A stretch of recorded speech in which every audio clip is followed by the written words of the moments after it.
Ya, Bismillahirrahmanirrahim. Assalamualaikum warahmatullahi wabarakatuh. Alhamdulillahirabbil alamin wassalatu wassalamu ala asyrafil anbiya'i wal mursalin wa ala alihi wa sahbihi ajma'in. Amma ba'd. Rabbi shrah li sadri wa yassir li amri wa hlul 'uqdatam min lisani yafqahu qawli. Alhamdulillahirabbil alamin. Ya, kembali lagi kita sama-sama berkumpul di majelis ilmu yang insya Allah akan memberikan manfaat kepada kita semua. Terlebih tadi yang disampaikan juga oleh ketua DKM kita bahwa ya dari sekian banyaknya kemudian waktu yang diberikan oleh Allah Subhanahu Wa Taala, maka sudah menjadi pertanggungjawaban kita, di mana tentu harus ada waktu yang kemudian kita sisihkan untuk menuntut ilmu yang juga sangat penting untuk kehidupan kita dan juga kehidupan kita di akhirat kelak nantinya, yaitu ilmu agama. Dan dalam hal ini insya Allah akan kembali dilanjutkan kajian terkait fikih muyassar yang alhamdulillah pada saat ini sudah memasuki bab yang sangat-sangat penting juga, yakni terkait wudu. Ya. Jadi untuk mengefisienkan waktu, langsung saja saya persilakan kepada Ustaz untuk menyampaikan kajiannya. Tafadhol Ustaz.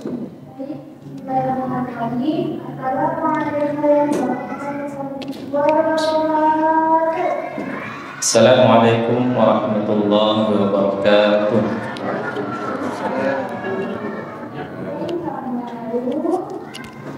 Alhamdulillahirabbil alamin alladzi hadana li hadza wa ma kunna linahtadiya laula an hadana Allah. Asyhadu an la ilaha illallah wa asyhadu anna Muhammadan abduhu wa rasuluh. Shalawatullahi wa salamuhu alaihi wa ala alihi wa ashabihi wa man tabi'ahum bi ihsanin ila yaumiddin, amma ba'd. Jamaah dirahmati Allah Subhanahu wa taala, senantiasa kita memanjatkan puji syukur kita kepada Allah Subhanahu wa taala yang masih menganugerahkan kepada kita semua taufik, begitu juga hidayahnya, sehingga pada malam hari ini kembali kita dipertemukan dalam tempat yang barakah ini. Guna dan tak lain adalah untuk mempelajari agama kita, yang mana pada hal ini kaitannya terkait dengan fiqhul ibadah. Salawat dan salam semoga juga senantiasa kita curahkan kepada Rasulullah SAW serta para keluarganya, para sahabatnya, dan para pengikutnya hingga hari kiamat.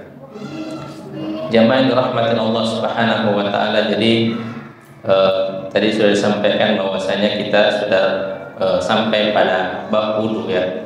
Tapi sebelum kita masuk ke bab wudu, kita tuntaskan dulu sedikit terkait dengan sunanul fitrah. Nah, masih ada 3 poin terkait dengan sunanul fitrah. Kemarin kita sudah membahas sampai pada permasalahan tentang khitan ya, di mana disebutkan dari Rasulullah SAW, beliau bersabda dalam hadis riwayat Imam Bukhari dan Muslim, khamsun minal fitrah al-istidad wal khitan wa qassus syarib wa nadful ibti wa taklimul adhafir. 5 perkara yang termasuk fitrah ya, fitrah nabawiyah, yaitu al-istidad, mencukur bulu kemaluan, khitan, memendekkan atau menggunting kumis dan mencabut bulu ketiak, dan yang terakhir adalah memotong kuku. Dan kita sudah membahas terkait dengan al-istihdad, yaitu mencukur bulu kemaluan, kemudian terkait dengan khitan ya, baik itu khitan bagi laki-laki yang hukumnya wajib maupun khitan bagi perempuan yang hukumnya dianjurkan, tidak sampai pada tahap diwajibkan. Kemudian selanjutnya termasuk sunanul fitrah adalah disebutkan di sini menggunting atau memendekkan kumis. Nah, menggunting atau memendekkan kumis itu juga termasuk pada perkara yang termasuk fitrah, fitrah nabawiyah. Jadi yang dianjurkan itu adalah memendekkan kumis. Tapi banyak sebagian dari saudara-saudara kita kaum muslimin justru itu kebanyakan dari mereka memanjangkan kumis dan memendekkan janggut, meninggikan jenggot ya. Padahal itu bertentangan dengan sunnah Rasulullah Sallallahu Alaihi Wasallam dan perintah Rasulullah Sallallahu Alaihi Wasallam, yang mana pada hadisnya yang diriwayatkan oleh dari sahabat Abu Hurairah, yang diriwayatkan oleh Imam Muslim, jussus syawari wa arqul liha wa khaliqul majus. Potonglah kumis dan biarkanlah jenggot, serta selisihilah orang-orang Majusi. Jadi kita diperintahkan untuk memelihara jenggot, kemudian untuk memotong kumis, agar itu bisa tidak bertasyabuh dengan pribadi daripada orang-orang Majusi. Kemudian di hadis yang lain Rasulullah Sallallahu Alaihi Wasallam bersabda, khaliful musyrikina waffirul liha wa'fus syawari. Selisihilah orang-orang musyrikin. Jadi kita harus berbeda dengan orang-orang musyrikin, bahkan dalam hal tubuh kita, bahkan dalam hal karakter kita. Maka Nabi menyuruh kita untuk memanjangkan jenggot ya, memelihara jenggot atau membiarkan jenggot. Wa'fus syawari, adapun terkait kumis agar ditipiskan, agar dipotong atau dicukur, kata Nabi Sallallahu Alaihi Wasallam. Dan itu adalah termasuk perkara sunnah nabawiyah, sunnahul fitrah, yang mana dalam hal ini ditekankan adalah memendekkan kumis.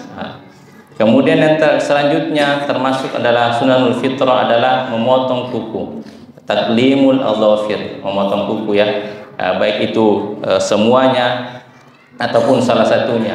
Tapi terkadang kita ada yang memelihara kukunya, entah itu di bagian telunjuknya atau di jari manisnya ya, mungkin kegunaannya untuk ngupil dan lain sebagainya ya. Padahal yang diperintahkan oleh Rasulullah Sallallahu Alaihi Wasallam adalah kita memotong kuku, karena memang kadang syaitan itu memperlihatkan, menghiasi penglihatan kita agar terlihat indah. Maka kebanyakan perempuan itu memanjangkan kukunya agar katanya terlihat cantik. Padahal itu berseberangan dengan anjuran Rasulullah Sallallahu atau syariat Rasulullah Sallallahu Alaihi Wasallam. Jadi kadang memang syaitan itu menghiasi kita agar kita menyelisihi syariat daripada syariat dari Rasulullah Sallallahu Alaihi Wasallam, yang mana pada hal ini kita dianjurkan untuk memotong kuku. Karena memang kadang sering kalau seorang itu panjang kukunya, maka di situ akan bertumpuk kotoran pada kukunya. Makanya diperintahkan oleh agama kita agar kita memotong kuku, karena agama kita itu senantiasa menganjurkan kita agar terlihat bersih dan indah. Kemudian selanjutnya yaitu terkait dengan sunnahul fitrah adalah natful ibti atau mencabut bulu ketiak. Mencabut bulu ketiak. Jadi disunnahkan juga, dianjurkan dalam hal ini terkait bulu ketiak adalah dicabut. Jadi Bapak Ibu yang dirahmati Allah Subhanahu wa taala, jadi terkait sunnahul fitrah, jadi dalam badan manusia kita itu, dalam badan kita itu ada 3 jenis bulu ya, ada 3 jenis bulu. Terkait aturan agama kita. Yang pertama, ada yang diperintah untuk dipotong. Kemudian yang kedua, ada larangan untuk dipotong. Kemudian yang ketiga, ada yang didiamkan. Artinya tidak ada keterangan ya, bebas mau dipotong atau dibiarkan dipanjangkan, maka itu tidak ada larangan atau perintah dari agama kita. Yang pertama adalah perintah untuk dipotong atau dipendekkan. Itu yang mana? Yaitu bulu kemaluan, kemudian kumis, kemudian adalah bulu ketiak itu. Kemudian yang larangan untuk dipotong atau dicukur yaitu alis. Alis. Ini banyak yang maaf dari ibu-ibu agar kelihatan ingin cantik, maka alisnya di-crop ya, kemudian diukir kembali. Padahal Allah sudah berikan alis yang indah, tapi dihilangkan kemudian diukir kembali. Itu larangan. Tidak tanggung-tanggung Rasulullah Sallallahu Alaihi Wasallam bersabda, la'anallahu an-namisat wal mutanamisat. Allah Subhanahu wa taala melaknat orang-orang yang mencukur alisnya atau yang meminta cukur. Jadi Allah melarang orang-orang yang tugasnya mencukur alis atau wanita yang diminta untuk agar alisnya dicukur. Nah, jadi kalau ada tukang salon yang misalnya itu salah satu kerjanya adalah untuk mencukur alis perempuan, itu termasuk dalam laknat pekerjaan yang mana itu termasuk dalam laknat Allah Subhanahu wa taala. Jadi kita tidak boleh Bapak Ibu untuk memotong atau mencukur alis. Kemudian yang larangan untuk dipotong terkait dengan bulu atau rambut adalah janggut ya, jenggot. Nah, jenggot itu tidak boleh juga untuk dipotong. Nah, kemudian yang terkait yang ketiga adalah didiamkan. Nah, jadi tidak ada keterangan, tidak ada perintah atau tidak ada larangan. Contoh dalam hal ini adalah seperti bulu kaki atau bulu tangan. Nah, itu tidak apa-apa. Mau dikerok, mau dipanjangkan, itu tidak ada larangan ataupun perintah dari agama kita. Itu terkait 3 jenis bulu yang mana ada yang diperintahkan untuk dipotong, ada yang dilarang untuk dipotong, dan yang ketiga tidak ada keterangan ya. Mau dipanjangkan, mau dipotong tidak masalah. Kemudian terkait cara membersihkannya, cara memotongnya. Nah, terkait dengan bulu itu ada 3. Tadi disebutkan yang pertama al-istihdad. Makanya ketika Nabi SAW menyebutkan terkait memotong bulu kemaluan, beliau mengistilahkan dengan al-istihdad. Istihdad itu dalam bahasa Arab artinya berasal dari kata hadid ya, besi. Jadi cara memendekkan bulu kemaluan itu dengan cara dikerok ya, dikerok. Nah, itu perintah dikerok betul-betul dicukur habis. Nah, meskipun akar masih ada. Jadi jangan dicabut karena tentunya kalau dicabut itu sakit ya. Nah, jadi makanya Rasulullah memerintahkan untuk memakai pisau silet ya, silet atau mungkin yang banyak sudah dijual itu terkait untuk dipakai biasanya untuk kumis juga, itu bisa dipakai untuk membersihkan bulu kemaluan. Artinya dicukur habis ya sampai tidak tersisa, yang tersisa tentunya adalah akarnya masih ada. Itu yang pertama, cara membersihkan terkait dengan bulu adalah dikerok, istihdad. Makanya Nabi menyebutkan istihdad, memakai dari kata hadid. Kemudian yang kedua, Nabi menyebutkan qassus syawarib adalah mencukur kumis. Nah, dari kata-kata qas atau kalau bahasa Arab itu gunting, dalam bahasa Arab itu disebut miqas. Maka yang dianjurkan terkait dengan kumis Bapak adalah tidak sampai klimis. Artinya dipotong memakai dengan gunting, berarti masih ada sisa. Masih ada sisa. Anjurannya seperti itu. Nah, masih ada sisa. Nah, memang ada anjuran kaidah daripada ulama mengatakan dianjurkan untuk memperlakukan rambut atau bulu sesuai dengan jenis perintah. Nah, jadi perintah Nabi di sini menyebutkan wa qassus syawarib adalah memendekkan kumis dengan memakai kata-kata qas. Nah, yaitu juga kalau bahasa Arab itu gunting, miqas, gunting, maka itu artinya dipotong ya, dipotong. Masih tersisa, jangan sampai klimis. Nah, itu anjurannya. Meskipun sampai klimis pun tidak apa-apa ya. Tidak masalah sebenarnya, tidak berdosa juga. Nah, cuman kita harus menyesuaikan anjuran sebagaimana sesuai jenis perintah yang disebutkan oleh Rasulullah Sallallahu Alaihi Wasallam. Kemudian cara membersihkan bulu rambut yang ketiga adalah dicabut. Nah, sebagaimana tadi kita sebutkan, sunanul fitrah adalah natful ibti. Nabi menyebutkan mencabut natfu, dari kata-kata natafa adalah mencabut. Jadi mencabut bulu ketiak. Nah, tentunya mencabut bulu ketiak kecuali kalau sakit, maka tidak apa-apa adalah dikerok ya, dikerok. Cara memendekkannya dengan cara dikerok. Sebagaimana Al-Imam Syafi'i rahimahullah taala ketika beliau pernah mengerok bulu ketiak beliau, kemudian ada seorang yang melihatnya, maka tentu dia mengetahui bahwasanya yang sunnah itu anjurannya itu adalah dicabut. Maka orang tersebut bertanya kepada Imam Syafi'i, kenapa dicabut, kenapa dikerok? Padahal sunnahnya itu adalah dicabut. Apa kata Imam Syafi'i? Andaikan tidak sakit, maka tentu saya akan mencabutnya. Maka tidak apa-apa kalau misalnya ketika kita mencabut bulu ketiak itu masih terasa sakit, maka tidak masalah kalau dikerok. Artinya hal ini adalah tidak masalah sebenarnya, misalnya bulu kemaluan itu cuma digunting, atau misalnya cukur kumis itu cuma dikerok ya, dikerok pakai silet misalnya, itu tidak masalah. Tapi alangkah bagusnya dianjurkan untuk memperlakukan jenis rambut atau bulu itu sesuai dengan jenis perintah dari Rasulullah Sallallahu Alaihi Wasallam. Jadi mencabut bulu ketiak itu adalah sunnah Rasulullah Sallallahu Alaihi Wasallam. Jadi misalnya Bapak Ibu kalau lagi nonton di rumah tidak ada kerja, sambil menonton kita menghidupkan sunnah Nabi, yaitu mencabut bulu ketiak. Nah, seperti itu ya. Seperti itu. Atau istri yang mencabut bulu ketiak suaminya, atau suami yang mencabut bulu ketiak daripada istrinya. Itu sambil menghidupkan sunnah Rasulullah Sallallahu Alaihi Wasallam.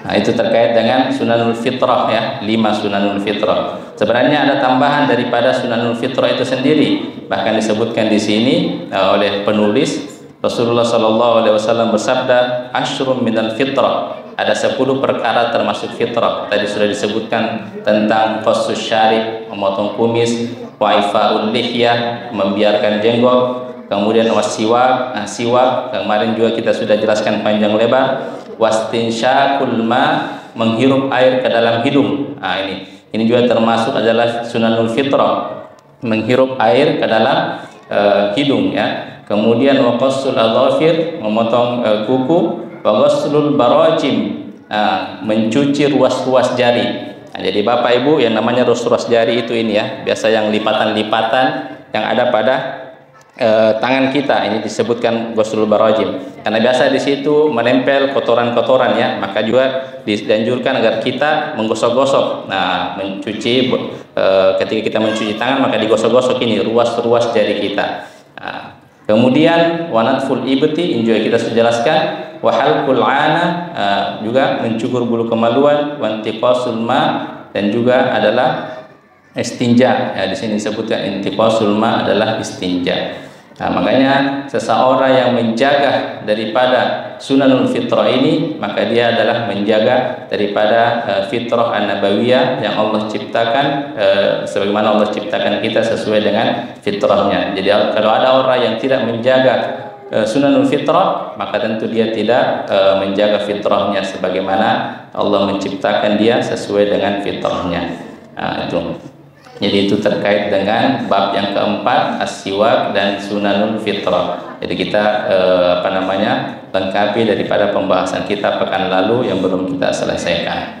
Kemudian kita masuk pada bab kelima, yaitu terkait dengan wudu. Nah, terkait dengan wudu. Dan terkait dengan permasalahan wudu ini ada beberapa permasalahan yang disebutkan oleh penulis di sini, ada 8. Yaitu pertama tentang definisi dan hukum wudu, kemudian terkait dengan dalil tentang wajibnya wudu, kemudian terkait dengan syarat-syarat sahnya wudu, dan selanjutnya fardu wudu atau rukun wudu, kemudian bagian kelima sunnah-sunnah wudu, kemudian selanjutnya adalah pembatal-pembatal wudu, apa saja yang membatalkan wudu. Kemudian ibadah yang mengharuskan kita berwudu. Jadi sebelum kita melakukan ibadah tersebut, ibadah tertentu, maka kita diharuskan dulu, diwajibkan untuk mensucikan diri dengan cara berwudu. Kemudian yang terakhir adalah ibadah yang dianjurkan. Kalau tadi ibadah yang diwajibkan sebelum kita melakukan ibadah tersebut, maka kita diwajibkan untuk berwudu. Kalau terakhir adalah ibadah yang kita dianjurkan untuk melakukan wudu terlebih dahulu. Permasalahan yang pertama adalah ta'rifuhu wa hukmuhu. Definisi dan hukum daripada wudu itu sendiri. Al-wudu lughatan, secara bahasa wudu itu diambil dari kata al-wadha'ah yang berarti al-hasan wan nadhafah. Diambil dari al-husnu wan nadhafah, yaitu yang berarti keindahan dan kebersihan. Keindahan dan kebersihan. Jadi lagi-lagi agama kita menganjurkan kita melakukan suatu ibadah yang mana ibadah itu insya Allah terkait dengan keindahan dan kebersihan kita sebagai seorang muslim. Nah, tidak hanya terkait dengan ibadah jasadiah ya, seseorang yang berwudu itu insya Allah akan membersihkan rohaninya, membersihkan dirinya daripada dosa-dosa dan kesalahan, yang mana ada hadis Nabi Shallallahu Alaihi Wasallam yang mengatakan jika kita berwudu maka dosa-dosa kecil kita itu ikut akan berjatuhan sebagaimana jatuhnya air wudu pada anggota tubuh kita. Nah, ketika kita membasuh muka, maka dosa-dosa kecil yang dihasilkan oleh mata kita, oleh mulut kita, maka itu akan berguguran sebagaimana jatuhnya tetesan air daripada wajah kita. Ketika kita mengusap tangan kita dengan air wudu, maka dosa yang dihasilkan oleh tangan kita, dosa-dosa kecil tentunya ya, yang dihasilkan oleh tangan kita, maka itu juga berguguran dengan tetesan terakhir daripada air wudu yang kita lakukan tersebut. Jadi semua anggota badan yang kita gunakan atau yang kita yang terkait dengan wudu, maka akan dibersihkan dosa-dosa kecil dengan berakhirnya tetesan terakhir daripada air daripada yang kita pakai wudu. Jadi itu ya. Jadi keindahan dan kebersihan itu tidak hanya terkait jasadiah, tapi juga rohani kita dibersihkan oleh Allah Subhanahu wa taala dengan wasilah kita melakukan ibadah wudu itu sendiri. Adapun secara syariat disebutkan isti'malul ma' fil a'dha'il arba'ah, yaitu menggunakan air pada 4 anggota badan. Nah, jadi hanya 4 anggota badan Bapak Ibu yang kita gunakan untuk berwudu ya, yang kita gunakan air untuk mengusap atau membasuh 4 anggota badan. Apa saja itu? Yang pertama al-wajhu, yaitu wajah. Kemudian wal yadan, kedua tangan, warra'su, kepala, warrajulaini, dan kedua kaki. Nah, selain daripada itu tidak boleh lebih daripada 4 anggota badan tersebut. Nah, kalau ada yang mengusap selain daripada itu, maka itu sudah menyalahi daripada aturan wudu. Nah, wajah, kedua tangan, kepala, dan kedua kaki. Nah, itu wajah kan wajah ini, wajah. Nah, nanti kita jelaskan secara detail. Kemudian kedua tangan, kemudian kepala dan kaki. Jadi kalau ada orang yang mengusap lehernya ketika dia berwudu, maka itu tidak termasuk daripada 4 anggota wudu. Ala sifatin makhsusati fi syara', sebagaimana yang sudah tata cara yang sudah ditentukan dalam syariat kita. Jadi sudah ditentukan memang dalam syariat kita. Jadi seseorang itu tidak boleh mengusap ke-4 anggota badan itu sesuai keinginannya sendiri, sesuai hawa nafsunya ya.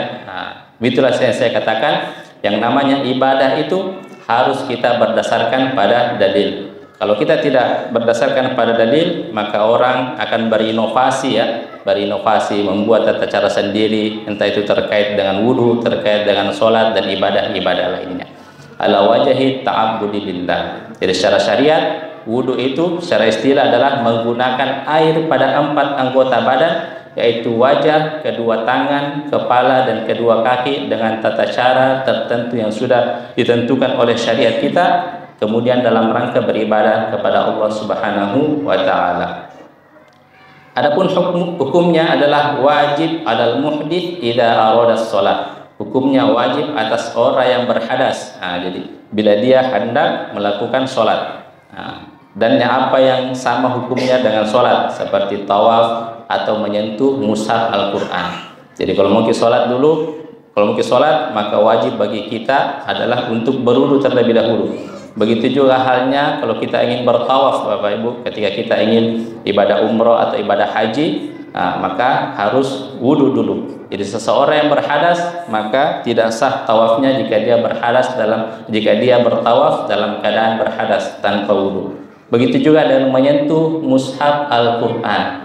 Dan ini yang masih banyak dianggap enteng atau dianggap remeh oleh saudara-saudara kita dari kalangan kaum muslimin. Jika ingin menyentuh mushaf Al-Quran, mereka menyentuh saja meskipun dia tanpa wudu ya, meskipun dia berhadas. Misalnya ibu-ibu, kalau misalnya kita ingin membersihkan membersihkan rumah, kalau ingin ketika kita melihat ada mushaf yang tergeletak sembarangan dan kita tidak punya wudu, maka jangan disentuh langsung, entah pakai pelapis dan lain sebagainya. Karena Allah Subhanahu wa taala berfirman, la yamassuhu illal mutahharun. Tidak boleh menyentuh mushaf kecuali orang yang suci, bebas daripada hadas besar maupun hadas kecil. Adapun dalil terkait tentang wajibnya wudu. Allah Subhanahu wa taala berfirman, ya ayyuhalladzina amanu idza qumtum ila sholati faghsilu wujuhakum wa aydiyakum ilal marafiqi wamsahu bi ru'usikum wa arjulakum ilal ka'bain. Nah, jadi Allah menyebutkan dalam Al-Qur'an, hai orang-orang yang beriman, jika kalian hendak menunaikan salat, maka basuhlah wajah kalian. Maka kita disuruh membasuh wajah. Nah, Allah di sini tidak menyebutkan batasan ya, tidak seperti ketika Allah menyebutkan wa aydiyakum ilal marafiqi, dan kedua tanganmu sampai siku. Jadi Allah memberikan batasan. Tapi Allah terkait dengan wajah, Allah tidak memberikan batasan. Maka kita harus kembalikan kepada definisi apa itu wajah. Nah, jadi yang mana dibasuh ketika kita ingin membasuh atau mencuci wajah ketika berwudu. Maka para ulama mengatakan disebutkan terkait dengan wajah adalah mulai dari tumbuhnya rambut sampai ke bawah, itu adalah sampai dagu. Nah, sampai dagu. Kemudian ke samping itu sampai daging yang ada di sini sedikit menonjol di bagian telinga. Jadi itu yang kita usap ketika kita mengusap wajah. Nah, jadi kita mengusap wajah seperti ini. Nah, mengusap wajah seperti ini ya. Jangan begini saja. Nah, itu bukan mengusap wajah namanya ya. Nah, karena wajah itu, makanya Allah tidak menyebutkan wajah sampai telinga atau wajah sampai dagu. Maka kita harus mengusap seluruh wajah. Karena Allah tidak memberikan batasan. Nah, kita kembalikan kepada definisi apa saja wajah itu. Maka disebutkan oleh para ulama, wajah itu adalah mulai daripada tumbuhnya rambut sampai dagu. Adapun ke samping adalah sampai ada sedikit sini daging yang menonjol di sekitar telinga. Itu yang kita usap Bapak Ibu. Nah, bagi laki-laki yang ada tumbuh jenggot, maka wajib itu disela-sela ya, agar betul-betul air itu mengenai dagu. Dagu, karena dagu ini masih masuk kategori dalam definisi wajah. Kemudian wa aydiyakum ilal marafiqi, dan kemudian kedua tangan sampai siku. Maka kedua tangan sampai siku, usahakan kita perhatikan pada saat kita berwudu Bapak Ibu, betul-betul kita mengusap tangan sampai siku kita. Bahkan boleh dianjurkan untuk lebih, untuk menghilangkan keraguan apakah betul-betul kita sudah mengusap sampai siku, maka dianjurkan untuk lebih, entah itu lebih 2 jari atau 1 jari, asalkan kita melebihkan sedikit melebihi daripada siku kita. Kemudian wamsahu bi ru'usikum, dan membasuh kepala. Nah, ini membasuh kepala. Jadi ada beberapa pendapat para ulama. Ada yang mengatakan sebagian kepala, ada yang mengatakan mengusap semua kepala. Jadi ketika Nabi SAW, Utsman, dalam sebuah hadis, Utsman ketika mempraktekkan wudu, maka terkait dengan kepala, maka Utsman itu mengusap semua kepalanya. Nah, jadi seperti ini. Nah, kemudian sampai tengkuk ya. Jadi kepala itu mulai daripada tumbuhnya rambut lagi sampai tengkuk. Nah, apa namanya ini ya, tengkuk ya. Nah, sampai tengkuk ya, sampai tengkuk itu. Nah, seperti ini Bapak Ibu. Nah, kemudian kita kembalikan lagi. Nah, kembalikan, baru kita usap telinga. Karena telinga ini masih masuk juga dalam bagian daripada kepala. Karena tadi tidak diusap ketika mengusap wajah, maka di bagian kepala telinga ini ikut diusap. Nah, itu bagi. Nah, adapun ulama yang berpendapat bahwa sebagian kepala, maka yang penting ada tumbuh rambut di situ, maka itu hanya itu yang diusap. Nah, yang penting ada gerakan usapan, karena ada sebagian kekeliruan bagi orang yang berwudu ketika dia tiba di bagian kepala dia begini saja. Nah, itu bukan mengusap namanya, memukul-mukul. Nah, usap, tempatnya ada gerakan usap. Nah, mau sedikit seperti ini. Kalau kita ikut pendapat Imam Syafi'i yang hanya sebagian, usap seperti ini. Usap ya, bukan begini. Jala keran baru begini. Nah, itu keliru. Nah, yang penting ada usapan. Nah, itu namanya mengusap. Makanya juga di sini kita melakukan sesuai dengan anjuran, sesuai dengan perintah. Ketika diusul mengusap, maka mengusap. Nah, kita diusap. Nah, adapun yang tadi bagi perempuan yang praktek pengusapan kepalanya itu semua kepala, maka cukup sampai tengkuk ya, jangan sampai ujung rambut. Karena yang diperintahkan itu wamsahu birusikum, bukan wamsahu bisya'rikum, bukan usaplah rambut kalian, tapi yang diusap adalah kepala, cukup sampai tengkuk. Jadi kalau rambutnya panjang 1 meter, jangan diusap sampai ujung rambut juga ya. Nah, seperti itu. Karena cukup kepala. Wa arjulakum ilal ka'bain, dan kaki sampai kedua mata kaki. Di sini juga Allah memberikan batasan. Maka kita harus betul-betul meyakinkan ketika kita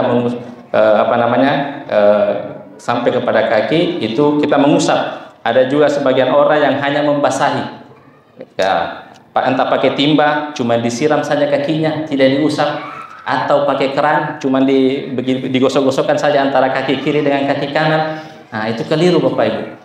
Nah, kita harus betul-betul memperlakukan sesuai yang diperintahkan Allah Subhanahu wa taala. Ketika Allah mengatakan wamsahu biruusikum, kemudian Allah melanjutkan wa arjulakum ilal ka'bain pakai kata-kata dan, tidak mengulang lagi wamsahu arjulakum. Jadi tetap diusap. Jadi yang namanya ketika sampai kaki diusap ya, diusap sampai mulai dari ujung jari kaki sampai kedua mata kaki. Nah, mulai dari ujung kaki sampai kedua mata kaki. Kemudian jari-jarinya itu di sela-sela seperti ini, sela-sela. Seperti kita yakinkan air air sudah sampai pada semua kaki kita hingga kedua mata kaki. Jadi jangan disiram saja, kemudian jangan dibasahi saja ketika pakai keran atau ketika pakai timba itu disiram saja airnya. Nah, seperti itu.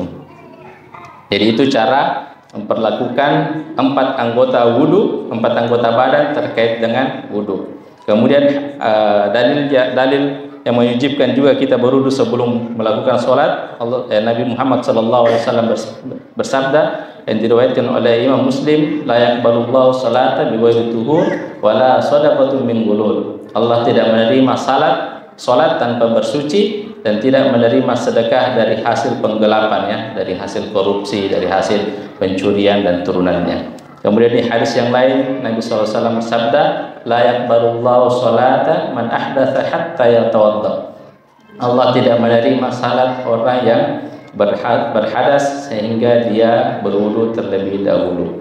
Nah, jadi ini tidak ada perbedaan pendapat terkait dengan persyariatan wudu ketika ingin sholat. Itu hukumnya wajib ya, tidak ada khilaf di antara para ulama berdasarkan Al-Quran dan As-Sunnah. Dan terkait wa amma alaman yajib, jadi kepada siapa wudu itu diwajibkan. Fayajibu alal muslimil balik akil. Jadi wudu itu diwajibkan kepada setiap muslim yang sudah balik dan berakal ya, manakala dia hendak melakukan sholat ataupun ibadah yang hukumnya sama dengan sholat yang diwajibkan, kita berwudu dulu sebelum melakukan ibadah tersebut seperti disebutkan tawaf. Itu. Kemudian permasalahan selanjutnya adalah syarat-syarat sahnya wudu. Permasalahan ketiga, syarat sahnya wudu. Wa yushtaratu li sihhatil wudu mayati. Agar wudu itu sah, maka kita harus memenuhi dulu syarat-syarat yang telah ditetapkan oleh para ulama sebagaimana itu adalah merupakan syarat-syarat sahnya wudu. Yang pertama, al-islam wal aql wat tamyiz. Adalah Islam, berakal dan tamyiz. Jadi fala yasihu minal kafir walal majnun wala yakunu mu'tabaran minas saghir alladhi duna sunnat tamyiz. Jadi wudu itu tidak sah dari orang kafir. Jadi syarat sah wudu itu dia harus Islam dulu. Nah, jadi selain daripada Islam tentunya dia wudunya tidak sah. Kemudian berakal. Jadi orang gila itu tidak sah wudunya ya, meskipun dia berwudu. Dan orang tamyiz ya, tamyiz jadi anak-anak yang sudah tahu membedakan mana yang baik dan mana yang buruk. Ya, itu merupakan syarat sahnya wudu. Kemudian yang kedua disebutkan di sini adalah niat. Nah, jadi ada ulama penulis di sini memasukkan niat daripada syarat sahnya wudu. Ada juga sebagian ulama yang memasukkan niat itu dalam rukun wudu. Nah, tapi yang mana pada intinya niat itu kan tetap kita harus berniat dulu sebelum melaksanakan wudu. Nah, maka tidak apa-apa entah itu ditempatkan di syarat sahnya wudu ataupun di rukun wudu. Kemudian penulis menyebutkan di sini wala yashra'u talaffuz biha. tetapi niat ini tidak disyariatkan untuk dilafazkan. Wala yakunu li'adami thubuti anin Nabi sallallahu alaihi wasallam, karena tidak disebutkan riwayat atau dalilnya yang sahih dari Nabi sallallahu alaihi wasallam. Jadi ketika kita berniat, cukup kita berniat dalam hati ya. Kita ke WC, misalnya kita ingin berwudu, kita sudah menuju ke WC dalam rangka ingin berwudu, itu sudah dinamakan niat ya. Karena memang melafazkan niat itu tidak pernah ditemukan riwayat dari Nabi Muhammad sallallahu alaihi wasallam. Kalau biasa kita dengarkan niat yang dianjurkan diajarkan ketika kita ingin berwudu, nawaitul wudu'a li raf'il hadasil asghari fardhan lillahi ta'ala, maka itu adalah maksudnya itu dibuat oleh ulama-ulama belakangan ya, ulama-ulama setelah Al-Imam Syafi'i. Memang ulama daripada Syafi'iyah itu menganjurkan untuk melafazkan niat. Tapi sekali lagi tidak ditemukan riwayat dari dalil dari Nabi Muhammad sallallahu alaihi wasallam. Jadi kemarin saya dapat pelajaran juga terkait daripada bab ketika kita membahas tentang bab buang hajat ya Bapak Ibu. Kita perhatikan begitu para sahabat begitu memperhatikan segala gerak-gerik Nabi Muhammad SAW, dan itu tentu disampaikan kepada kita ya, disampaikan kepada sahabat yang lain, disampaikan kepada murid-muridnya tabi-tabi hingga sampai kepada kita. Jadi apapun yang dilakukan Nabi itu terkait buang hajat, entah itu ketika Nabi mau buang hajat, beliau pergi betul-betul sampai tidak ada sahabat yang memperhatikannya. Kemudian Nabi juga mengajarkan ketika kita ingin buang hajat, jangan menyingkap atau membuka pakaian sampai kita sudah mau dalam rangka duduk. Atau Nabi mengajarkan kita terkait buang hajat itu jangan menghadap ke kiblat atau membelakanginya. Maka itu diperhatikan oleh para sahabat semua. Jadi kalau misalkan ada pensyariatan tentang melafazkan niat untuk berwudu, maka tentu sudah pasti disampaikan oleh para sahabat, ditemukan riwayatnya oleh para sahabat, dan insya Allah tentunya sampai kepada kita. Kalau memang misalnya ada pensyariatan untuk melafazkan niat. Tapi kalau misalnya kita ingin menguatkan lagi niat kita dengan cara melafazkannya, maka sebagian ulama itu membolehkan itu terkait dengan niat. Kemudian yang syarat sah selanjutnya adalah dengan memakai air yang suci, al-ma'ut tahur. Al-ma'ut tahur sebagaimana yang kita sudah jelaskan dalam perkara bab air. Kalau Ibu masih ingat apa saja sih air yang bisa kita gunakan untuk bersuci atau berwudu ataupun mandi janabah, itu adalah air sungai, air laut, air hujan, air sumur, air salju ya yang sudah mencair. Itu dinamakan dengan air mutlak ya, yang itu bisa kita gunakan untuk bersuci. Kemudian syarat sah selanjutnya adalah menghilangkan apa-apa yang menghalangi sampainya air ke kulit. Jadi sebelum kita berwudu Bapak Ibu, di bagian di empat anggota wudu itu, maka kita perhatikan dulu. Usahakan di sana tidak ada benda yang menempel yang bisa menghalangi air masuk ke dalam kulit. Contoh misalnya cat ya, misalnya bapak-bapak kalau sudah kimat cat, mengecat ya, cat dinding atau apapun itu kita perhatikan dulu. Di tangan tidak ada cat, di kaki tidak ada cat, maka itu kita harus perhatikan dulu. Jangan sampai kalau kita sudah berwudu dan dalam keadaan sholat ketika kita ruku ternyata kita melihat ada cat di kaki, maka batal sholat kita ya. Itu artinya karena tidak sah wudunya. Atau seperti perempuan yang biasa pakai apa? Kotex ya. Kotex itu tidak sampai, harus dibuka dulu. Kotex. Kalau lipstick misalnya sampai lipstick atau pulpen, itu tidak menghalangi air tidak menghalangi air ketika kita berwudu. Atau juga misalnya Bapak Ibu kalau sudah mandi kemudian sikat gigi, biasanya ketika memakai odol, biasanya ada tetesan odol itu yang jatuh ke kaki. Tapi kalau misalnya odolnya sedikit dan itu masih mencair, misalnya itu sampai ya. Tapi kalau misalnya sudah mengering, itu tebal jadinya ya, itu tidak sampai ke kulit. Perhatikan semua itu. Jadi merupakan syarat kita perhatikan dulu semua anggota badan kita, apakah tidak ada benda-benda yang bisa menghalangi sampainya air ya, ke kulit kita. Kemudian adalah sebutkan di sini istijmar dan istinja ya. Tentunya ketika kita sudah buang hajat, tentunya kita dianjurkan untuk beristinja dan istijmar sebelum berwudu.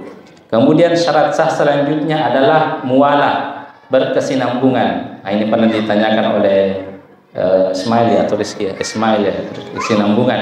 Artinya muwalah berkesinambungan ya, berkesinambungan. Saya ketika kita sudah membasuh muka, ada orang yang berhenti, kemudian dia melakukan aktivitas yang lain. Misalnya dia berwudu nih, berwudu, membasuh muka. Kemudian dia mengingat, oh tadi saya menggoreng ikan. Kemudian dia pergi lari ya ke dapur, ke dapur. Nah, di sini para ulama ada berbeda pendapat. Selama air yang di wajahnya terakhir, anggota wudu yang terakhir dia basuh itu airnya belum mengering, maka ketika dia kembali lagi, maka itu bisa melanjutkan ke anggota badan yang lainnya. Nah, jadi ada yang memberikan patokan selama belum mengering anggota badan yang terakhir diusap ya, anggota badan ketika dia membasuh muka, kemudian dia ingat tadi menggoreng sesuatu di dapur, maka dia lari ke dapur, selesai mematikan kompor dia kembali lagi ke tempat wudu. Misalnya mukanya masih basah, maka dia boleh melanjutkan ke bagian anggota wudhu selanjutnya, seperti itu. Tapi kalau misalnya ada yang mengatakan yang termasuk muwalah yang penting tidak ada perbuatan signifikan ya, atau yang tidak terkait dengan wudhu misalnya ya, hal yang sia-sia bukan darurat. Misalnya dia lagi berwudhu, sedang membasuh mukanya, kemudian dia cerita dengan teman di sampingnya, entah apa yang diceritakan sampai mungkin memerlukan waktu 1 sampai 2 menit, meskipun masih basah mukanya, maka di sini para ulama tetap tidak membolehkan, artinya tetap memerintahkan untuk mengulang lagi wudunya.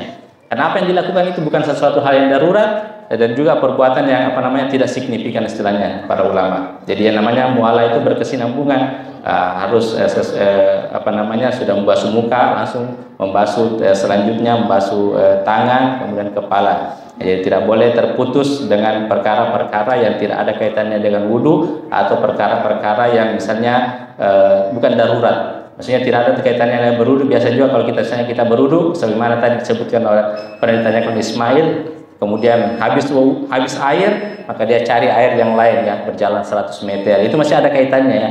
Nah, maka dilihat lagi selama air yang di mukanya belum kering, maka dia boleh melanjutkan. Tapi lebih bagusnya ya tidak apa-apa mengulang lagi. Kemudian selanjutnya adalah tertib. Jadi muwalah ini dan tertib ini ada juga ulama yang memasukkan ke dalam rukun wudu ya, rukun wudu. Nah, tertib artinya berurutan, jangan muka dulu, baru dia langsung kepala, kemudian kembali ke tangan, kemudian ke kaki. Itu namanya tidak berurutan. Tentunya ketika ada orang yang berwudu seperti itu, maka itu membatalkan wudunya. Kemudian yang terakhir adalah membasuh semua anggota yang wajib dibasuh. Ini merupakan syarat sahnya wudu. Saya kira itu Bapak Ibu, karena waktu Isya sudah masuk. Insya Allah kita akan membahas terkait dengan permasalahan selanjutnya, mulai dari permasalahan yang keempat sampai permasalahan yang ke-8 terkait dengan permasalahan wudu. Kurang lebihnya mohon dimaafkan. Assalamualaikum warahmatullahi wabarakatuh. Assalamualaikum warahmatullahi wabarakatuh. Ya, itulah tadi kajian yang kemudian disampaikan oleh Ustadz. Tadi sempat juga dibahas kembali terkait sunnah fitrah, yang kemudian berlanjut ke bab berikutnya wudu. Jadi karena mengingat waktu sudah masuk waktu sholat isya, jadi mungkin kami berikan kesempatan 3 mungkin untuk Bapak ataupun Ibu yang ingin bertanya terkait materi ataupun yang disampaikan oleh Ustadz. Jika ada yang ingin ditanyakan, Bapak atau Ibu, mungkin ada yang ingin ditanyakan. Bismillahirrahmanirrahim.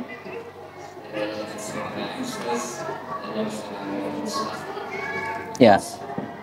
Bagaimana kalau sesuatu dari saudara kita yang muslim? Kenapa? Ya.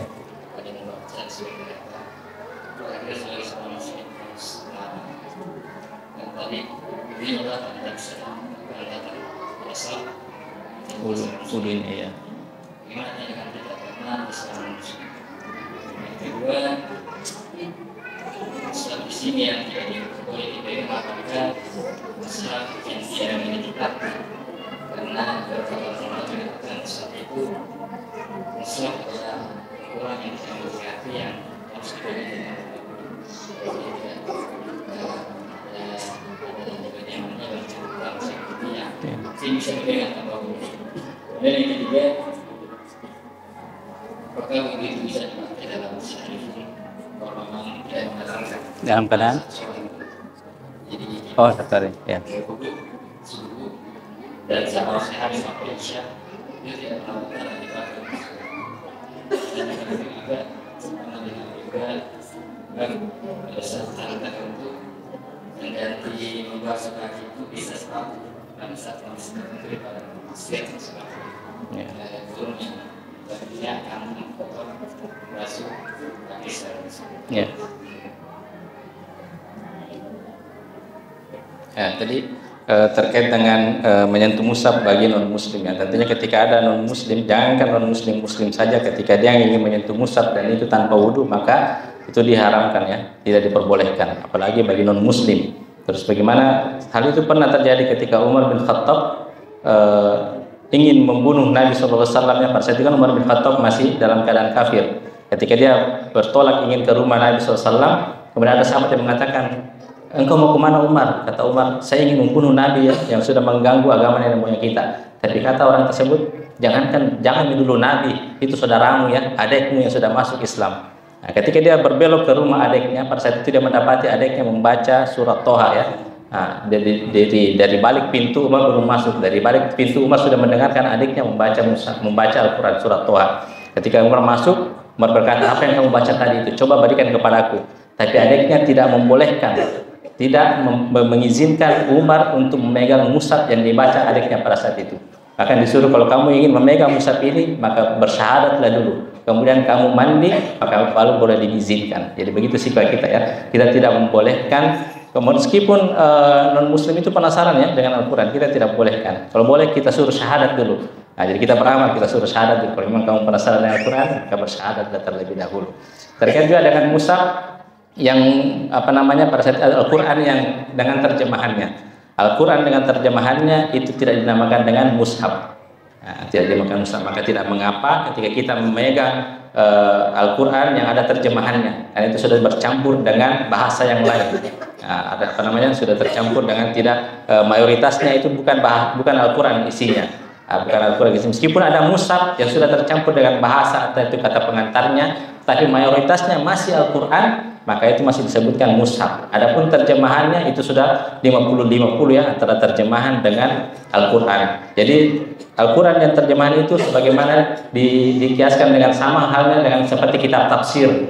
Nah, kitab tafsir itu meskipun 30 juz, tapi di situ sudah ada bahasa yang lain, penjelasan daripada meskipun berbahasa Arab, maka itu sudah tidak disebutkan mushaf dan tidak mengapa ketika kita menyentuhnya dengan tanpa wudu. Nah, kemudian tadi wudu dengan satu wudu kita pakai selama 5 hari malamnya, itu tidak mengapa, tidak masalah. Satu wudu, misalnya kita berwudu mungkin sholat subuh berwudu, dan sampai sholat isya kita tidak pernah berhadas, tidak pernah kencing, tidak pernah buat dan wudu kita tidak pernah batal, maka tidak mengapa kita memakai wudu itu yang kita pakai sholat subuh itu kita pakai sholat isya.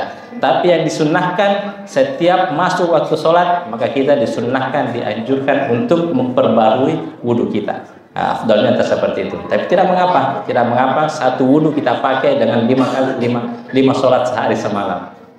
Kemudian terakhir tadi apa? Oh iya. Itu ada nanti pembahasannya ya, terkait dengan khuf. Setelah wudu itu pembahasan masalah khuf.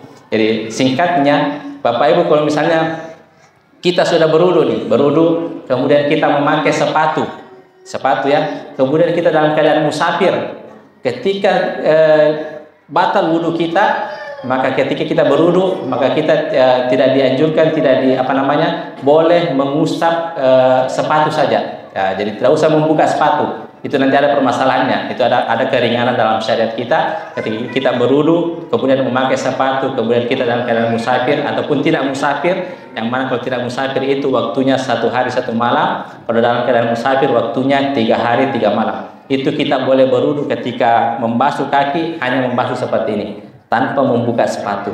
Nah, itu keringanan dari agama kita. Karena memang biasanya di Arab kalau misalnya musim dingin ya atau musim panas susah lagi untuk membuka sepatu, maka diberikan keringanan mengusap sepatu di atas bagian atas saja seperti ini ketika berwudu. Tidak harus membuka sepatu atau membasahi satu sepatu ya sampai mata kaki itu. Itu insya Allah ada pembahasan lebih lanjut setelah kita membahas tentang bab wudu. Allah taala. Ya, tadi jawaban yang diberikan oleh Ustaz. Yang mungkin terakhir dari ibu-ibu. Ya.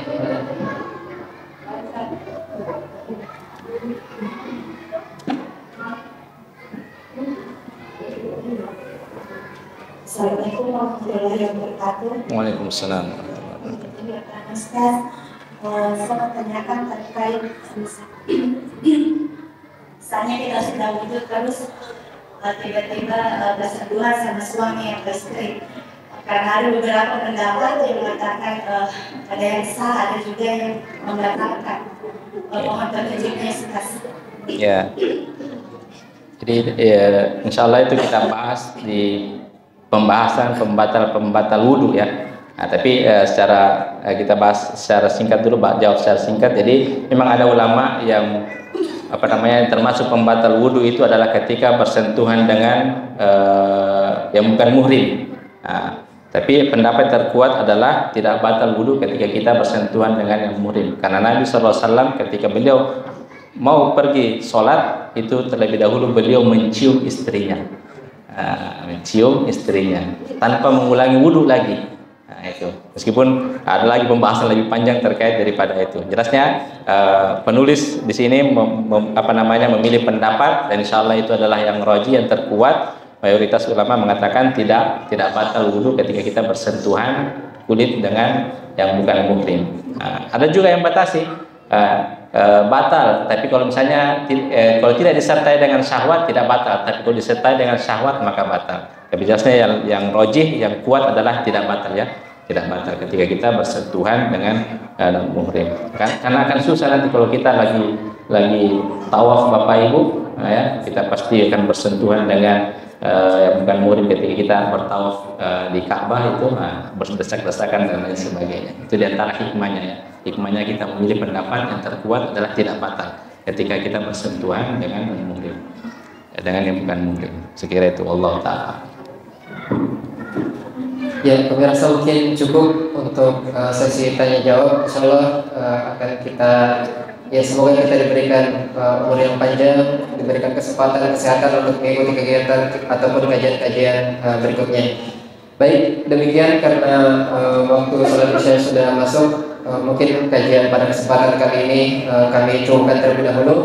Lebih dan kurangnya mohon dimaafkan. Kami tutup dengan doa penutup majelis. Subhanallah wa bihamdik, asyhadu an la ilaha illa anta, astaghfiruka wa atubu ilaik. Wassalamualaikum warahmatullahi wabarakatuh.